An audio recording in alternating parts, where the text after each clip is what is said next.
একদিন শ্বশুরজি আমার কালো ঘোড়াটি পোশাক ছাড়া দেখে খুবই অবাক হয়ে গেলেন আর বললেন, বৌমা, তোমার কালো ঘোড়াটি তো খুবই সুন্দর, আর এত তরতাজা এমন মজবুত ঘোড়া এর আগে দেখিনি।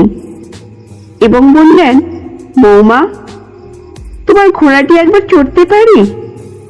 আমি বললাম, আপনি চড়তে পারবেন না। ঘোড়াটি রেগে গেলে আপনার ছেলে ঠিক করতে পারত না, আর আপনি তো বয়স্ক মানুষ। এবং শ্বশুরজি আমার কালো ঘোড়াটি সুন্দর এবং তরতাজা ঘোড়াটি দেখে প্রতিদিন বলতে লাগলেন, বৌমা, তোমার কালো ঘোড়াটি একবার চড়তেই হবে।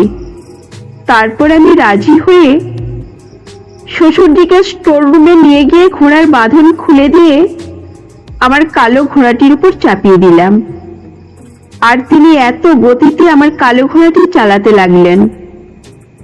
প্রায় 3 ঘন্টা ধরে তিনি ঘোড়ায় চড়লেন, একটুও ক্লান্ত না হয়ে। আপনারা সেইটা শুনলে অবাক হয়ে যাবেন। হ্যালো বন্ধুরা, আমি রাগিনী। আমি এক পাহাড়ি এলাকার মেয়ে, আর আমার গায়ের রং খুব ফর্সা। আমার সৌন্দর্য এমন যে কোনো মানুষ একবার দেখলেই মুগ্ধ হয়ে যেত। আমাদের বাড়ি খুবই গরিব হলেও প্রতিদিনই বিয়ের প্রস্তাব আসতো। তবে আমি পড়াশোনা করতে চেয়েছিলাম, তাই সব প্রস্তাব ফিরিয়ে দিতাম। একদিন আমাদের এলাকার ধনী এক পরিবারের লোকজন বেড়াতে এলেন। তারা আমাকে দেখে মুগ্ধ হয়ে গেলেন, আর তাদের ছেলের জন্য আমার বাবা মায়ের কাছে বিয়ের প্রস্তাব নিয়ে এলেন। আমাদের পরিবার রাজি হলো এবং অনেক ধুমধাম করে আমার বিয়ে হলো। আমার স্বামী একজন সফল ব্যবসায়ী ছিলেন, আর শ্বশুরজি ছিলেন একজন শক্ত সমর্থ ফৌজি অফিসার। আমার বিয়ের 6 মাসের মধ্যেই এক ভয়াবহ দুর্ঘটনায় আমার স্বামী ও শাশুড়ি মা আমাদের ছেড়ে চলে গেলেন। আমি বিধবা হয়ে শ্বশুর বাড়িতে একা রয়ে গেলাম। শ্বশুরজি তখন চাকরির জন্য বাইরে ছিলেন। প্রায় 1 মাস পর তিনি চাকরি থেকে বাড়ি ফিরলেন এবং আমার দেখাশোনা করতে শুরু করলেন। আমার কালো ঘোড়াটি, যা আমার স্বামী খুবই যত্ন করতেন। স্বামী না থাকার কারণে অনেক দিন ধরে যত্ন না হওয়ার কালো ঘোড়াটি আগের মতো তরতাজা ছিল না।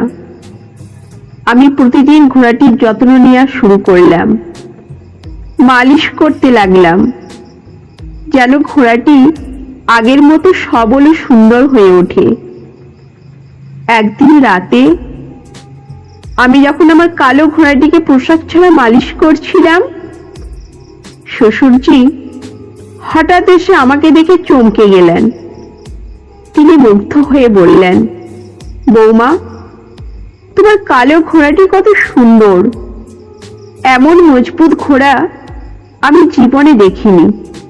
তুমি তো সত্যি খুব ভালোভাবে এর যত্ন নিচ্ছ। আমি হাসি মুখে উত্তর দিলাম, হ্যাঁ শ্বশুরজি, চেষ্টা করছি যেন ঘোড়াটি আবার আগের মতো সবল হয়ে ওঠে। এরপর শ্বশুরজি মজা করে বলতে লাগলেন, বৌমা, আমি কি তোমার কালো ঘোড়াটি একবার চড়তে পারি? আমি তখন একটু হাসি দিয়ে বললাম, শ্বশুরজি, আপনি চড়তে পারবেন না। কালো ঘোড়াটি খুব রাগী। আপনার ছেলে পর্যন্ত এটি ঠিকভাবে সামলাতে পারত না, আর আপনি তো বয়স্ক মানুষ, আপনি কিভাবে পারবেন? শ্বশুরজি মজা করে বললেন, আরে না, আমি ঠিক সামলে নেব। এরপর থেকে প্রতিদিন ঘোড়ায় চড়ার কথা বলতে থাকলেন। আমি ভেবেছিলাম তিনি এমনি বলছেন, তাই প্রথমে গুরুত্ব দিইনি। কিন্তু শ্বশুরজি প্রতিদিন একই কথা বলে যাচ্ছিলেন। অবশেষে একদিন আমি ভাবলাম, আচ্ছা ঠিক আছে, দেখি শ্বশুরজি কি করেন। আমি তাকে স্টোররুমে নিয়ে গেলাম, ঘোড়ার বাঁধন খুলে দিলাম আর শ্বশুরজিকে আমার কালো ঘোড়ার উপর চাপিয়ে দিলাম। প্রথমে শ্বশুরজি ঠিক মতো ভাড়াটির উপর চড়তে পারছিলেন না, তাই আমি ওনাকে একটু সাহায্য করতে লাগলাম। তারপর দ্বিতীয়বার শ্বশুরজি ঘোড়াটির উপর চড়লেন এবং শ্বশুরজি এত দ্রুত চালাতে লাগলেন যে আমি তো অবাক। প্রায় 3 ঘন্টা ধরে তিনি ঘোড়ায় চড়লেন, একটুও ক্লান্ত না হয়ে। তার সাহস আর দক্ষতা দেখে আমি সত্যিই মুগ্ধ হলাম। তিনি এত ভালোভাবে আমার কালো ঘোড়াটিকে সামলাতে পারলেন যে আমি নিজের চোখকে বিশ্বাস করতে পারছিলাম না। এরপর থেকে শ্বশুরজি প্রতিদিন 2-3 বার কালো ঘোড়াটিতে চড়তে শুরু করলেন। ঘোড়াটিও এখন আগের চেয়ে অনেক বেশি সবল ও সুস্থ হয়ে উঠল। প্রতিদিন শ্বশুরজি ঘোড়াটির যত্ন নিতেন, মালিশ করতেন আর আমি তাকে সাহায্য করতাম। কালো ঘোড়াটি ধীরে ধীরে আগের মতো শক্তিশালী ও তরতাজা হয়ে উঠল। আমরা দুজনেই খুব খুশি হলাম, কারণ আমার কালো ঘোড়াটি আবার আগের মতো প্রাণবন্ত হয়ে গেছে। শ্বশুরজির এই নতুন কাজ আমাদের দুজনের জন্য অনেকটা আনন্দের উৎস হয়ে উঠল।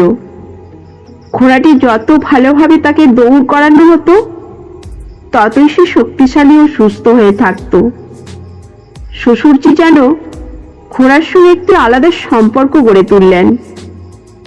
প্রতিদিন তার যত্ন নেওয়ার মাধ্যমে আমি শ্বশুরজির প্রতি কৃতজ্ঞ ছিলাম, কারণ তারই সহযোগিতা এবং যত্নের ফলে আমার কালো ঘোড়াটি আবার আগের মতো হয়ে উঠেছে।